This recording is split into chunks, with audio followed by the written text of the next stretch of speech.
Loan app തട്ടിപ്പിന് പിന്നിൽ രാജ്യാന്തര കണ്ണികൾ 1650 കോടിയുടെ തട്ടിപ്പെന്നാണ് ഇഡി കോടതിയിൽ അറിയിച്ചിട്ടുള്ളത്. ഇഡി റിപ്പോർട്ടിന്റെ പകർപ്പ് ജനം ടിവിക്ക് ലഭിച്ചു. അറസ്റ്റിലായ 4 പ്രതികളെയും 4 ദിവസത്തെ ഇഡി കസ്റ്റഡിയിൽ വിട്ടിരിക്കുകയാണ്. അറസ്റ്റിലായവർ മഞ്ഞുമലയുടെ ഒരറ്റത്തുള്ളവർ മാത്രമാണെന്ന് ഇഡി കോടതിയിൽ വ്യക്തമാക്കി. വൻ കണ്ണികൾ പിന്നിലുണ്ട്. തമിഴ്നാട് കാഞ്ചീപുരം സ്വദേശികളായ ഡാനിയൽ സെൽവകുമാർ, കതിരവൻ രവി, ആൻഡോപോൾ പ്രകാശ്, അലൻ സാമുവൽ എന്നിവരായിരുന്നു അറസ്റ്റിലായിരുന്നത്. 2023 തട്ടിപ്പിന് തുടക്കം. തട്ടിപ്പിന് ഉപയോഗിച്ചത് ചൈനീസ് ആപ്പുകളാണെന്നും കണ്ടെത്തി. ബാങ്ക് അക്കൗണ്ടുകൾ വാടകയ്ക്കെടുത്തും തട്ടിപ്പ് നടന്നിട്ടുണ്ട്. വിദേശ രാജ്യങ്ങളിലേക്കും തട്ടിപ്പ് പണം എത്തിയതായും അന്വേഷണ സംഘം കണ്ടെത്തി. പ്രതികളെല്ലാം ബിരുദധാരികളാണ്. ഫെബ്രുവരി 13 വരെ റിമാൻഡ് ചെയ്ത പ്രതികളെ 4 ദിവസത്തെ ഇഡി കസ്റ്റഡിയിൽ വിട്ടു.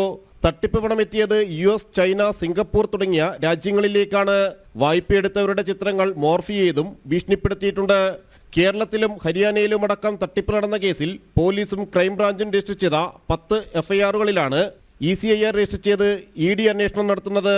രാജ്യത്ത് തന്നെ ഏറ്റവും വലിയ സാമ്പത്തിക തട്ടിപ്പിലേക്കാണ് എൻഫോഴ്സ്മെന്റ് ഡയറക്ടറേറ്റിന്റെ അന്വേഷണം നീളുന്നത്.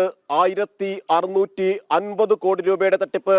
നിലവിലെ അന്വേഷണത്തിൽ മാത്രം 500 കോടിയോളം രൂപയുടെ തട്ടിപ്പ് കൃത്യമായി തന്നെ പുറത്തു വന്നിട്ടുണ്ട്. ഈ 4 പേർ മാത്രമല്ല കണ്ണികൾ, ഇതിലധികം പേർ ഇപ്പോഴും പിന്നാമ്പുറങ്ങളിൽ അന്വേഷണ സംഘത്തിന്റെ അന്വേഷണ പരിധികൾക്കപ്പുറം നിൽക്കുന്നു എന്ന് തന്നെയാണ് വ്യക്തമാകുന്നത്. ജിജീഷ് കരുണാകരൻ, ജനം, കൊച്ചി.